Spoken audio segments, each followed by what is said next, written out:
وفا جس کا پڑھے کلمہ اسے عباس کہتے ہیں، وفا جس کا پڑھے کلمہ اسے عباس کہتے ہیں، جسے سجدے کرے سجدہ اسے عباس کہتے ہیں۔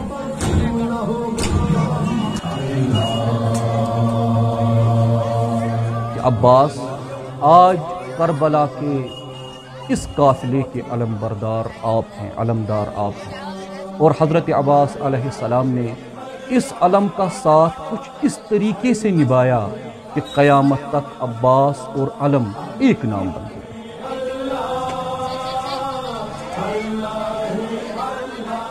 واقعہ کربلا کے وقت حضرت عباس ابن علی کی عمر تقریباً 33 سال تھی۔ امام حسین رضی اللہ تعالیٰ عنہ نے آپ کو لشکر حق کا علم بردار قرار دیا تھا۔ امام حسین کے ساتھیوں کی تعداد 72 افراد پر مشتمل تھی اور لشکر یزیدی کی تعداد 30,000 سے زیادہ تھی، مگر حضرت عباس ابن علی کی ہیبت لشکر ابن زیاد پر چھائی ہوئی تھی۔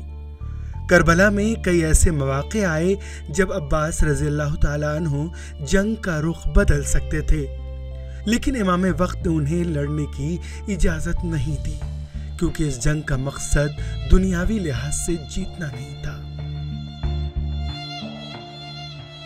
میدان کربلا میں عظیم قربانی دینے والے علمبردار حضرت عباس رضی اللہ تعالیٰ عنہ کی یاد میں 8 محرم الحرام کو علم سجایا جاتا ہے۔ علم کا جب بھی نام لیا جاتا ہے تو حضرت عباس یاد آتے ہیں، کیونکہ یہ عباس ہی تھے جو میدان کربلا میں امام حسین کی لشکر کے علم بردار تھے۔ کشمیر میں علم کو مختلف انداز میں سجایا جاتا ہے۔ عزاداران امام حسین اس علم کو حضرت عباس کی قربانیوں کو یاد کر کے سجاتے ہیں اور اپنی عقیدت کا اظہار کرتے ہیں۔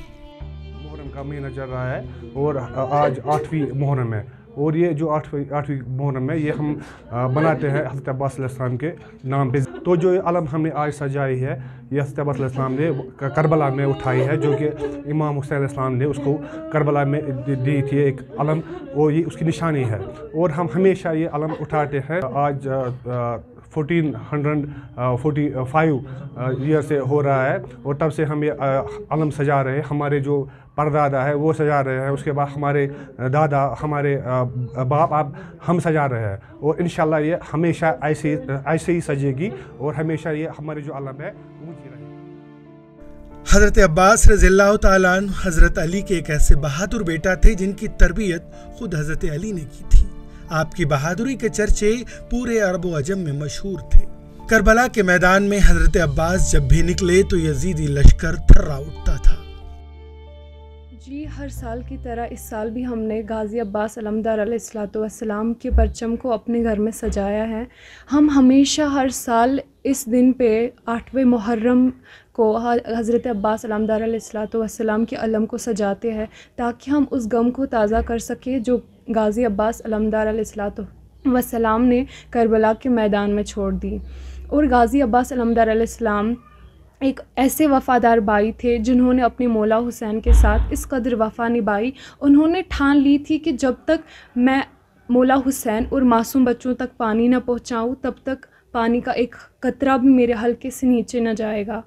اور اس پرچم کے ذریعے ہم دنیا والوں کو یہ دکھاتے ہیں کہ یہ پرچم مولا غازی عباس علمدار علیہ السلام کا تھا، جنہوں نے کربلا کے میدان میں اسے اونچا رکھا۔ حضرت عباس کا مقصد صرف یہ تھا کہ خیموں تک پانی پہنچے۔ حضرت عباس کو ایک ایسے موقع پر شہید کر دیا گیا جب وہ نہر فرات سے مشکزہ لے کر خیموں کی جانب رواں دواں تھے، کیونکہ اس وقت حضرت عباس کا مقصد صرف یہ تھا کہ خیموں تک پانی پہنچے۔ حضرت عباس کے دونوں بازو جدا کیے گئے، جس کے بعد انہوں نے مشکیزے کو اپنے دانتوں سے اٹھایا، لیکن یزیدی لشکر نے مشکیزے کو ہی توڑ دیا اور مشکیزے سے پانی گرتے ہی عباس بھی ٹوٹ گئے۔ آج بھی عالم اسلام حضرت عباس کی وفاداری اور شجاعت کو یاد کرتا ہے، کیونکہ امام حسین علیہ السلام نے کربلا کے میدان میں یہ پرچم اٹھایا تھا اور حضرت عباس علیہ السلام کے ہاتھ دیا تھا۔ 2 وقت کے یزید کے خلاف اور یہ ظالم کے خلاف یہ اٹھایا، اسی لیے ہم بھی آج یہ نکالتے ہیں ان کی یاد میں اور وقت کے دور کے ظالم کے خلاف۔